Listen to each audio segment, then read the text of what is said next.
Jamais sans la grâce, une dévotion matinale qui vous connecte à la pensée de Dieu et vous donne la provision du ciel au quotidien. Nouvelle journée, nouvelle provision. Bienvenue dans la dévotion du jour. C'est un grand plaisir de vous retrouver encore nombreux à nous suivre à travers les canaux que nous avons. Nous allons prier avant d'aller plus loin. Père éternel, merci pour ce temps que tu nous accordes dans ta parole. Alors que nous commençons la semaine, nous savons une chose. Tu nous as précédés et tu es dans chaque jour qui est devant nous et tu prépares des œuvres bonnes pour nous dans lesquelles tu veux que nous marchions. Merci de bénir ce temps au nom puissant de Jésus. Amen.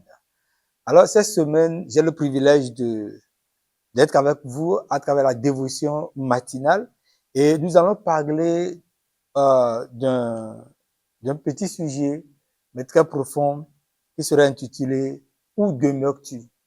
Où est-ce que tu demeures? Où est-ce que tu as fait ton habitation? Et pour cela, nous allons lire 1 Jean 4, verset 16. 1 Jean 4, 16. Nous lisons dans le 8 secondes. Et nous avons connu l'amour que Dieu a pour nous. Et nous y avons cru. Dieu est amour. Et celui qui demeure dans l'amour demeure en Dieu et Dieu demeure en lui. On va lire dans parole vivante plutôt. Il est écrit, pour nous avons appris à connaître l'amour que Dieu nous porte. Et nous y avons cru. Dieu est amour. Celui qui demeure dans l'amour demeure en Dieu et Dieu demeure en lui. Pour nous. Et ici, c'est l'apôtre Jean qui parle. Au nom de tous les autres apôtres. Pour nous qui avons cru, nous avons appris à connaître cet amour. Et c'est vrai, lorsqu'on voit dans leur parcours, pendant 3 ans, ils étaient avec Jésus, ils ont marché avec lui et ils l'ont vu faire, ils l'ont vu vivre. Ils ont vu comment est-ce qu'il a aimé les gens, comment est-ce qu'il a accepté les gens, comment il était allé dans la maison des pécheurs, comment est-ce que les gens qui sont rejetés ont trouvé refuge auprès de lui. Et ils ont vu, ils ont appris à connaître cet amour. Ils ont appris à grandir dans cet amour. Et là, il dit, pour nous avons appris à connaître son amour. Et vous savez quoi? Ils n'ont pas appris à connaître autre chose. Il y a le monde qui nous enseigne à apprendre à nous connaître.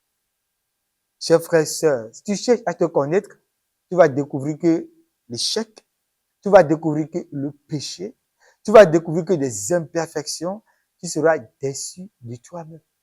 Tu n'apprends pas à me connaître, mais j'apprends à connaître l'amour de Dieu manifesté en Jésus-Christ. C'est à cela que Dieu m'appelle. Dieu m'appelle même pas à apprendre à connaître l'autre. Les gens prennent des années d'études pour apprendre juste à connaître l'autre. Tu vas connaître quoi dans l'autre? Tu vas connaître quoi de bon dans l'autre? Nous avons, pour nous là, l'apôtre Jean dit, nous avons appris à connaître l'amour de Dieu manifesté en Jésus-Christ. Même les Juifs, ils n'ont pas appris à connaître Christ. Parce que pour apprendre à connaître l'amour de Dieu, j'ai besoin d'être proche de Jésus.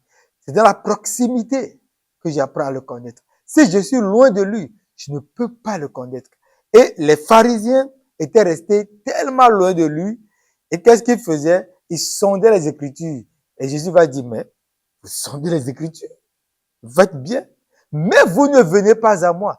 Vous ne vous rapprochez pas de moi. C'est dans la proximité avec moi que vous allez découvrir qui je suis. Vous allez découvrir mon amour pour vous. C'est pourquoi la connaissance qu'ils ont de Jésus, c'est juste quoi? Le charpentier, le fils de Marie et de Joseph. C'est tout ce qu'ils ont. Ils n'ont pas connu l'amour de Dieu manifesté en Jésus-Christ. Alors que c'est à cela que Dieu m'appelle. Si je ne connais pas cet amour, je ne peux pas demeurer dans cet amour. Et aujourd'hui, ce à quoi Dieu m'appelle, c'est d'aller dans sa proximité. Et Dieu s'est rapproché de moi. Il est venu vers moi. Il est descendu vers moi. Il s'est rapproché de moi afin que moi, je m'approche de lui. Et à travers la parole, c'est pourquoi ce matin, vous faites bien de vous approcher de lui à travers la méditation. Et là, vous découvrez quoi? Son amour pour vous. Restez bénis et passez une bonne journée au nom de Jésus. Amen. Si vous avez aimé cette émission, parlez-en à vos amis. Parlez-leur du message de la grâce et de ce qu'il fait dans vos vies. Pour un sujet de prière, une question ou pour devenir partenaire, contactez-nous au 00229 94 75 80 20. Que Dieu vous bénisse et à la prochaine. En attendant, pensez avec Dieu.